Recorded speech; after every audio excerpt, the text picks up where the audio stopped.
ಇದನ್ನೇ ನಾವು ಸಾಯಂಕಾಲ ಪ್ರವಚನ ಇಟ್ಟಿವಿ ಅಂದ್ರೆ ಅವಾಗೇನು ಸ್ನಾನ ಮಾಡೋ ಪ್ರಶ್ನೆನೇ ಇಲ್ಲ. ಹೋಗಿ ಕೂಡ್ತಾರ, ಮುಂಜಾನೆ ಎಲ್ಲ ಮೈನೂ ಹೊಲಸಾಗಿರ್ತದ, ಮನಸ್ಸು ಹೊಲಸಾಗಿರ್ತದ, ಕೂಡ್ತಾರ, ಮುಗೀತು. ಆದರೆ ಇದು ಖರೇ ಸತ್ಸಂಗ, ಖರೇ ಪ್ರವಚನ ನಡೆಯುವುದಂದ್ರೆ ಅದು ಬೆಳಗಿನ ಜಾವದ. ಅದು ನಿಮ್ಮ ಊರಿನಲ್ಲಿನೂ ಮಾಡಬೇಕು ಅಂಥೇಳಿ ಎಲ್ಲ ಕೆಲವರು ಇಚ್ಛೆ ಪಟ್ಟರು. ನಾವು ಹ್ಞೂ ಅಂದುಬಿಟ್ಟಿವಿ, ಬಂದೀವಿ. ನಿಮ್ಮ ಊರಿನಲ್ಲಿನೂ ನಡೀತು, ಭಾಳ ಸಂತೋಷ. ಭಾಳಷ್ಟು ಜನ ಎಲ್ಲ ಪರಿಶ್ರಮವನ್ನು ಮಾಡಿದ್ದೀರಿ. ಎಲ್ಲರೂ ಮಾಡಿದಾಗನೇ ಕಾರ್ಯಕ್ರಮ ಯಶಸ್ವಿ ಆಯಿತು. ಒಬ್ಬರಿಂದನೇ ಆಗೋದಿಲ್ಲ. ನಾವೊಬ್ಬನೇ ಹೇಳ್ತೀನಿ ಅದಕ್ಕಾಗಿ ಕಾರ್ಯಕ್ರಮ ಯಶಸ್ವಿ ಆಗ್ತದೆ ಅಂತಿಲ್ಲ. ಅನೇಕ ಜನ ಕೆಲಸ ಮಾಡೋರು ಇರ್ತಾರೆ, ಪರಿಶ್ರಮ ಮಾಡೋರು ಇರ್ತಾರೆ. ಈಗ ಒಂದು ದೀಪ ಬೆಳಗ್ತದ ಅಂತಂದರೆ ಆ ದೀಪಕ್ಕೊಂದು ಆಧಾರವಾಗಿರುವಂಥ ಒಂದು ಪಣತಿ ಇರ್ತದೆ. ಆ ಪಣತಿ ಒಳಗೆ ಒಂದಿಷ್ಟು ಎಣ್ಣೆ ಇರ್ತದೆ. ಅದರಾಗ ಒಂದು ಬತ್ತಿ ಸುಟ್ಕೊಳ್ತದೆ, ತಾನು ಸುಟ್ಕೊಳ್ತದೆ, ಬೆಳಕು ಕೊಡ್ತದೆ. ಎಣ್ಣೆ ತಾನೇ ಆಹಾರ ಆಗ್ತದೆ ಇನ್ನೊಬ್ಬರಿಗೆ.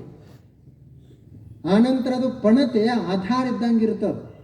ಪಣತನೇ ಇರಲಿಲ್ಲ ಅಂದರೆ ಎಣ್ಣೆ ಎಲ್ಲಿ ಇರ್ತದೆ ಅದರೊಳಗೆ. ಆಗ ಕೆಲವರು ಒಂದು ಮನೆಗೆ ಅಥವಾ ಒಂದು ಸಮಾಜಕ್ಕೆ ಪಣತಿ ಇದ್ದಂಗೆ ಆಧಾರ ಆಗಿರ್ತಾರೆ. ಅವ್ರು ಕಾಣುವುದಿಲ್ಲ, ಆದರೆ ಆಧಾರ ಇರ್ತಾರೆ. ಇನ್ನು ಕೆಲವರು ಬತ್ತಿ ಹಂಗೆ ತಾವು ಸುಟ್ಕೊಳ್ತಾರೆ, ಆದರೆ ಸುತ್ತಮುತ್ತಲು ಎಲ್ಲ ಬೆಳಕ ಕೊಡ್ತಾರೆ. ಹಾಗದಾರಂತೆ ಇರ್ತದೆ, ಎಲ್ಲ ಕೆಲಸ ಆಗ್ತದೆ. ಒಬ್ಬರಿಂದನೇ ಏನೂ ಆಗೋದಿಲ್ಲ, ಎಲ್ಲರೂ ಕೂಡಿ ಮಾಡಿದಾಗನೇ ಕಾರ್ಯಕ್ರಮ ಆಗೋದು. ನಿಮ್ಮ ಮನೆಯಲ್ಲಿನೂ ಹಾಗೆ ಇರೋದು. ನೀವೆಲ್ಲರೂ ಕೂಡಿ ಮಾಡಿದಾಗನೇ ಅದೊಂದು ಮನೆ ನಡೀತಾ ಇರ್ತದೆ. ಒಂದು ಗಿಡ ಅದ ಅಂದರೆ ಮ್ಯಾಲ ಹೂವು, ಎಲೆ, ಕಾಯಿ ಇದೊಂದು ಭಾಗ ಇರ್ತದೆ. ಕೆಳಗಡೆ ಬೇರುಗಳು ಇರ್ತಾವೆ. ಅವು ಬೇರೆ ಯಾರ ಕಣ್ಣಿಗೂ ಕಾಣೋದಿಲ್ಲ. ಅವು ಭೂಮಿಯಾಗಿನ ನೀರನ್ನೆಲ್ಲ ಸೇದಿ ಕೊಡಬೇಕು. ಅವು ನೀರು ಕುಡಲಿಲ್ಲ ಅಂದ್ರೆ ಹಣ್ಣು, ಮ್ಯಾಲ ಕಾಯಿ, ಹೂವು ಎಲ್ಲಿಂದ ಬರ್ತು? ನಾವೆಲ್ಲರೂ ಫೋಟೋ ತಗೊಳ್ಳೋರು ಮ್ಯಾಲಿನ ಗಿಡದ ಫೋಟೋ ತೆಗಿತೀವಿ. ಹೂವಿನ ಫೋಟೋ, ಹೂವನ್ನು ಓದು ದೇವರಿಗೆ ಏರಿಸ್ತೀವಿ. ಅದು ಹೂವು ಹೇಳ್ತದೆ, ಆಯ್ತಪ್ಪ ನನಗೆಲ್ಲ ನೀವು ಗೌರವ ಕೊಡ್ರಿ, ಪೂಜೆ ಮಾಡಿರಿ, ದೇವರಿಗೆ ಏರಿಸ್ರಿ, ಎಲ್ಲ ಇರಲಿ. ಆದ್ರೆ ಹೂವು ಅರಳಬೇಕಾದ್ರೆ ಕೆಳಗೆ ಭೂಮಿಯಾಗ ಕೆಲವರು ಕತ್ಲಾಗ ಕೆಲಸ ಮಾಡಕತ್ಯಾರ. ಅವ್ರನ್ನೂ ಮರ್ಯಾಕೆ ಹೋಗ್ಬೇಡ್ರಿ ಅಂತ ಅದು ಹೇಳ್ತದೆ. ಅವ್ರು ಕೆಳಗಡೆ ಅಲ್ಲಿ ಕೆಲಸ ಮಾಡ್ತಿರ್ಲಿಲ್ಲ ಅಂದರೆ ನಾನು ಇಲ್ಲಿ ಮ್ಯಾಲ ಅರಳಕ್ಕೆ ಸಾಧ್ಯನೇ ಆಗ್ತಿದ್ದಿಲ್ಲ. ಹಾಗಿಲ್ಲಿ ಎಷ್ಟೋ ಜನ ಕಾಣಲಾರ್ದಂಗೆ ಕೆಲಸ ಮಾಡ್ತಿರ್ತಾರೆ. ಎಷ್ಟೋ ಜನ ನೀವು ಪ್ರಸಾದ ಮಾಡಿಸಿದ್ರಿ, ಬೇರೆ ಬೇರೆ ಸೇವೆಗಳನ್ನು ಮಾಡಿದ್ರಿ. ಇನ್ನೂ ಪ್ರಸಾದ ಎಷ್ಟೋ ಜನ ಲಿಸ್ಟ್ ಅದ ಅಂತ ಕೇಳಿದೀವಿ. ಅವು ಲಿಸ್ಟ್ ಹಂಗೆ ಇಟ್ಕೋಬೇಡ್ರಿ, ಬಂದು ನಮಗೆ ಮಾಡಿಸ್ರಿ. ಆ ಬಳಕ ಲಿಸ್ಟ್ ಅದ ಅಂತ ಹಾಗೆ ಇಟ್ಕೊಂಡು ಕೂತೀರಿ. ಇಲ್ಲ ಕರೀರಿ, ಮತ್ತೆ ನಾವು ಊಟಕ್ಕರೆ ಬರ್ತೀವಿ. ನಮಗೇನು ಪ್ರವಚನ ಬೇಡ, ಇಲ್ಲಿ ಊಟ ಮಾಡೋದು ಮಸ್ತ್ ಪೈಕಿ ಹೊಳ್ಯಾಗಿ ಈಸಾಡೋದು, ಇಷ್ಟೇ ಮಾಡಿದ್ರೆ ಸಾಕು. ಉಳಿದು ತೊಗೊಂಡು ಏನು ಮಾಡ್ತೀವಿ?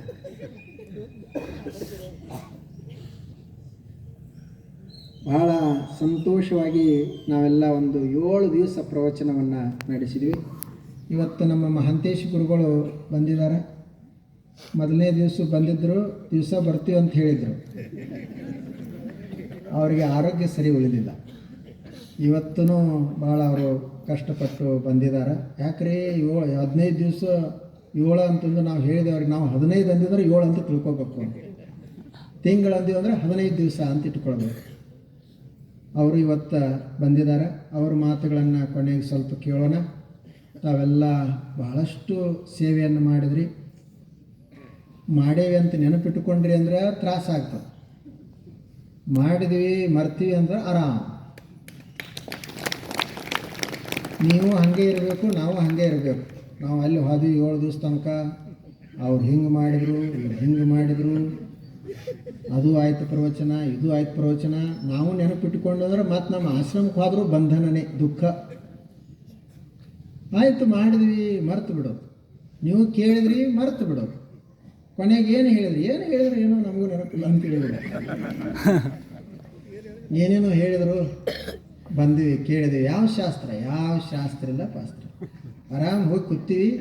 ಅವ್ರೇನೋ ಹಾಡ್ತಿದ್ರು, ನೋಡ್ತಿದ್ವಿ, ಕೇಳ್ತಿದ್ವಿ. ಕೊನೆಗೆ ಹೋಗ್ರಿ ಅಂತ ಹೇಳಿದ್ರು, ಬಂತೀವಿ ಅಂತ ಹೇಳಿದ್ರು, ಮುಗೀತು ಆನಂದ. ಕೊನೆಗೆ ಒಬ್ಬರದು ಸಂತರದ ಒಂದು ಪ್ರಸಂಗವನ್ನು ಹೇಳಿ ಮುಗಿಸೋಣ. ಮೇಲೆ ಬನ್ನಿ ಕುರ್ಚಿಯಾಗ. ಒಬ್ಬರು ಉತ್ತರ ಭಾರತದಲ್ಲಿ ಒಬ್ಬರು ಸಂತರಿದ್ದರು. ಅವರು ಹೀಗೆ ಊರೂರೆಲ್ಲ ತಿರುಗಾಡ್ಕೊತಿರುವಂಥವ್ರು. ಒಂದು ಊರಿಗೆ ಹೋದರು. ಅಲ್ಲಿ ಹೋಗಿ ಊರಿನಾಗ ನೋಡ್ತಾರೆ, ಎಲ್ಲರೇ ಮಲ್ಕೊಳ್ಬೇಕು ಅಂಥೇಳಿ ಹುಡುಕಾಡ್ತಾರೆ. ಅದು ಥಂಡಿ ದಿವಸ ಇತ್ತು. ಈಗ ಹೆಂಗೆ ಥಂಡಿ ಅದ ಹಂಗೆ ಥಂಡಿತ್ತು. ಎಲ್ಲರ ಒಂದು ದೇವಸ್ಥಾನದಾಗ ಮಲ್ಕೊಳ್ಳೋಂದ್ರೆ ಥಂಡಿ ಭಾಳ ಅದ ಅಂಥೇಳಿ ನೋಡ್ತಾ ಹೊರಟಿದ್ರು. ಆ ಊರಿನಾಗ ಒಬ್ಬೊಂದು ಕಂಬಾರನ ಅಂಗಡಿ ಇತ್ತು. ಅವ ರಾತ್ರಿ ಕೆಲಸ ಮಾಡ್ಕೋಂತ ಕೂತಿದ್ದ. ಅವನದೊಂದು ಅದು ತಿದಿ ಅದೆಲ್ಲ ಸ್ವಲ್ಪ ಬೆಂಕಿ ಹಾಕಿದ್ದ, ಕೆಲಸ ಮಾಡ್ತಾ ಕುಳಿತಿದ್ದ. ಇವರು ಸಾಧುಗಳು ಹೋಗಿ ಅವನಿಗೆ ಕೇಳಿದರು, ನಾನು ಇವತ್ತೊಂದು ರಾತ್ರಿ ಇಲ್ಲೇ ಮಲ್ಕೊಳ್ತೀನಪ್ಪ ಅಂತಂದರು. ಅವಾಗ ಅವರ ಕಂಬಾರ ಏನು ಹೇಳಿದ, ನೀವು ಸಂತರದರಿ, ಸಾಧುಗಳದರಿ, ಇಲ್ಲಿ ಯಾಕೆ ಮಲ್ಕೊಳ್ತೀರಿ? ಇಲ್ಲಿ ಕೆಲಸ ನಡೆದ ಧೂಳದ, ಯಾರಾದ್ರೂ ಇಲ್ಲೇ ದೊಡ್ಡ ಶ್ರೀಮಂತರ ಮನೆ ಇರ್ತದೆ, ಅವ್ರ ಮನೆಗೆ ಹೋಗ್ಬೋದಲ್ಲ ಅಂತಂದ. ಇಲ್ಲ, ನಾ ಯಾರ ಕರಿಲಾರ್ದ ಅವ್ರ ಮನೆಗೆ ಹೋಗೋದಿಲ್ಲ, ನೀನು ಇಲ್ಲೇ ಮಲ್ಕೊಳಕ್ಕೆ ನನಗೆ ಅವಕಾಶ ಕೊಡಬೇಕು ಅಂತಂದರು. ಒಂದು ಹರಿದ ಚೀಲ್ ತಟ್ಟ ಹಾಸಿದ, ಮಲ್ಕೊರಿ ಅಂತಂದು ಮಲ್ಕೊಂಡ್ರು. ನಾವು ಹಾಗೆ ಕೆಲಸ ಮಾಡ್ತಿದ್ದ, ಅದು ಧೂಳೆಲ್ಲ ಇವ್ರ ಮೇಲೆ ಬೀಳ್ತಿತ್ತು. ಸಮೀಪದಲ್ಲಿನ ಒಬ್ಬರು ದೊಡ್ಡ ಮನೆ. ಬೆಳಗಾದ ತಕ್ಷಣ ಅಲ್ಲೇನು ಶ್ರೀಮಂತರ ಮನೆ ಇತ್ತಲ್ಲ, ಆ ಮನೆ ಒಳಗೆ ಯಜಮಾನ ಮಲಗಿದ್ದ. ಅವ್ರದ್ದೆಲ್ಲ ದೊಡ್ಡ ಮನೆ, ಆಳುಗಳು, ಎಲ್ಲ ವೈಭವ. ಬೆಳಗ್ಗೆ ಎದ್ದ ತಕ್ಷಣ ಅವ ರಾತ್ ಕೈಸಿ ಬೀತಿ ಅಂತಂದ. ರಾತ್ರಿ ಹೆಂಗೆ ಕಳೀತು ಅಂತಂದ. ಅಂದರೆ ಭಾಳ ಆರಾಮಾಯ್ತೇನು ಅಂತಂದ. ಅವ್ರ ಸೇವಕರಿಗೆ, ಕೆಲಸ ಮಾಡುವವ್ರಿಗೆ. ಅವ್ರೇನೂ ಉತ್ತರ ಕೊಡಲಿಲ್ಲ.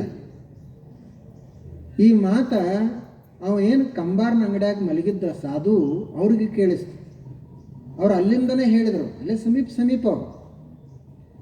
ರಾತ್ ಕೈಸಿ ಬೀತಿ ಅಂತಂದ್ರಲ್ಲ, ಇವರು ಸಾಧು ಅಂದರು, ಕುಚ್ಚಿ ತುಮಾರೇ ಜೈಸಿ, ಕುಚ್ ತುಮ್ಹಾರೇ ಸೇ ಭೀ ಅಚ್ಚೆ ಅಂತಂದ. ಸ್ವಲ್ಪ ನಿನ್ನಂಗೆ ಕಳೀತು, ಇನ್ನು ಸ್ವಲ್ಪ ನಿನಗಿಂತನೂ ಚಲೋ ಆಯಿತು ಅಂತಂದ. ಅವನಿಗೆ ಶ್ರೀಮಂತನಿಗೆ ಅರ್ಥ ಆಗಲಿಲ್ಲ. ಯಾರು ಹೇಳಿದ್ರು ಇದನ್ನು ಅಂತಂದ. ಇವ್ರು ಹೇಳಿರಬೇಕು ಅಂತ ಅವನನ್ನು ಕರ್ಕೊಂಡು ಬಂದರು. ನೀವೇ ಹೇಳಿರಿ ಅಂತಂದ. ಹೌದು, ನಾನೇ ಹೇಳೀನಿ ಅಂತ. ನೀ ಅಲ್ಲಿ ಕಂಬಾರನ ಅಂಗಡಿಯಾಗ ಮಲಗೇದಿ, ಮೈ ಎಲ್ಲ ಧೂಳಾಗೈತಿ, ಸ್ವಲ್ಪ ನನ್ನಂಗೆ ಕಳೀತು ಅಂತ ಹೇಳ್ತಿ, ಇನ್ನು ಸ್ವಲ್ಪ ನನಗಿಂತನೂ ಚಲೋ ಆಯ್ತಂತಿ, ಹೆಂಗದು ಅಂತ.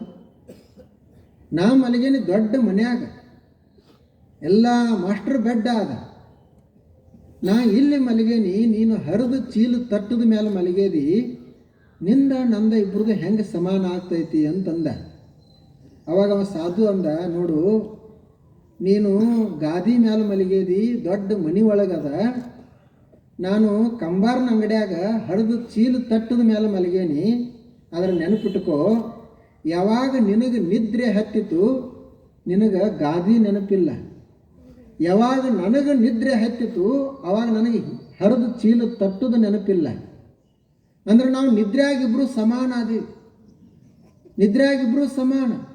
ಗಾದಿ ಮೇಲೆ ಮಲಗಿದ್ರು ನಿದ್ರೆಯಲ್ಲಿ ಏನಿಲ್ಲ, ಗಾದಿಲ್ಲ. ಹರಿದು ಚೀಲ ತಟ್ಟದ ಮೇಲೆ ಮಲಗಿದ್ರು ನಿದ್ರೆಯಾಗಿ ಏನು ಗಾದಿ, ಹರಿದು ಚೀಲ ತಟ್ಟಿ, ನಿದ್ರೆಯಾಗಿ ನಾವಿಬ್ರು ಸಮಾನ. ಶ್ರೀಮಂತರಿದ್ರೂ ನಿದ್ರೆಯಾಗಿ ಎಲ್ಲ ಮರಿಲೇಬೇಕು, ಬಡವರಿದ್ರೂ ಮರಿಲೇಬೇಕು. ಮತ್ತು ನಿದ್ರೆ ಅನ್ನೋದು ಶ್ರೀಮಂತರಿಗೊಂದು ಬ್ಯಾರೆ ಅದ, ಬಡವರಿಗೊಂದು ಬ್ಯಾರೆ ಅದ ಅಂತ ಹಿಂಗೇನ್ರಿ ಅದ ಏನು? ನಿದ್ರೆ ಶ್ರೀಮಂತರಿಗೂ ನಿದ್ರೆನೇ ಅದ, ಬಡವರಿಗೂ ಅದೇ ನಿದ್ರೆ. ಆದ್ದರಿಂದ ನಾವು ನಿದ್ರೆಯಾಗಿ ಇಬ್ಬರು ಸಮಾನ ಅಂತಂದ. ಆಗಲಿ, ಇದು ನನಗೆ ಸರಿ ಅನಿಸ್ತು. ಇನ್ನು ನನಗಿಂತ ಒಂದಿಷ್ಟು ಚಲೋ ಅಂದೆಲ್ಲ, ಅದು ಹೆಂಗ ಅಂದ. ನೋಡು, ನೀ ಭಾಳ ದೊಡ್ಡ ಶ್ರೀಮಂತ, ಭಾಳ ಗಳಿಸೇದಿ, ಮತ್ತು ಅದು ಎಷ್ಟು ಗಳಿಸೇದಿ ಅಷ್ಟು ವ್ಯಾಪು ಇರಬೇಕಲ್ಲ. ನಂದೇನು ಸಾಧು ಅದ, ನೀ ಮೈ ಮೇಲೆ ಒಂದು ಬಟ್ಟೆ ಐತಿ, ಇಂದು ಈ ಊರ ನಾಳೆ ಆ ಊರ ತಿರುಗಾಡ್ಕೊಂತಿರ್ತೀನಿ, ನನಗೇನು ತ್ರಾಸಿಲ್ಲ, ಅದಕ್ಕೆ ಸ್ವಲ್ಪ ನಿನಗಿಂತ ಚಲೋ ಅಂತಂದೆ. ಅವ ಶ್ರೀಮಂತಂದ, ಹೌದಲ್ಲ, ಸಾಧು ಹೇಳ್ದ, ಗಾಬರಿ ಆಗಕ್ಕೆ ಹೋಗಬೇಡ, ನೀವು ಮನ್ಯಾಗಿದ್ರೂ ಸಹಿತ ತಣ್ಣಗಿದ್ದಿ ಅಂದರೆ ನಿಂದೇ ಜೀವನ ಚಲೋ ಆಗ್ತದೆ. ಮತ್ತು ಮನ್ಯಾಗಿದ್ದೂ ತಾಪ ಮಾಡ್ಕೊಳ್ತಿದ್ದೆ ಅಂದರೆ ಸಾಧುನಕ್ಕಿಂತ ಕನಿಷ್ಠ ಆಯ್ತು, ನಿಂದು ಊರೂರು ತಿರುಗಾಡೋಕ್ಕಿಂತ ಕಷ್ಟ ಆಯಿತು. ಮನೆ ಕಟ್ಟಿದ್ದು ಎದಕ್ಕೆ ಅಂದರೆ ಆನಂದವಾಗಿರಲಿಕ್ಕೆ, ಎಲ್ಲ ಗಳಿಸಿದ್ದು ಎದಕ್ಕೆ ಅಂದರೆ ಸಂತೋಷದಿಂದ ಇರಲಿಕ್ಕೆ. ಅದನ್ನು ಬಿಟ್ಟು ನೀವು ಮತ್ತೇನರೇ ಮಾಡ್ತಿದ್ದೆ ಅಂದರೆ ಜೀವನಕ್ಕೆ ಏನು ಅರ್ಥದ? ಆನಂದದಿಂದಿರು ಅಂತ ಹೇಳಿ. ಆಗ ನಾವೆಲ್ಲ ಸಂತೋಷದಿಂದ ಇರೋಣ. ಎಷ್ಟು ವರ್ಷಗಳವರೆಗೆ ಇರ್ತೀವಿ ಅಷ್ಟ ನಗನಗುತ್ತಾ ಪ್ರಸನ್ನತೆಯಿಂದ ಜೀವನವನ್ನು ಸಾಗಿಸೋಣ ಅಂತ ಹೇಳ್ತಾ, ಯಾರ್ಯಾರು ಪರಿಶ್ರಮ ಪಟ್ಟಿದ್ದೀರಿ ಅವ್ರಿಗೆಲ್ಲರಿಗೂ ಒಳ್ಳೆಯದಾಗಲಿ.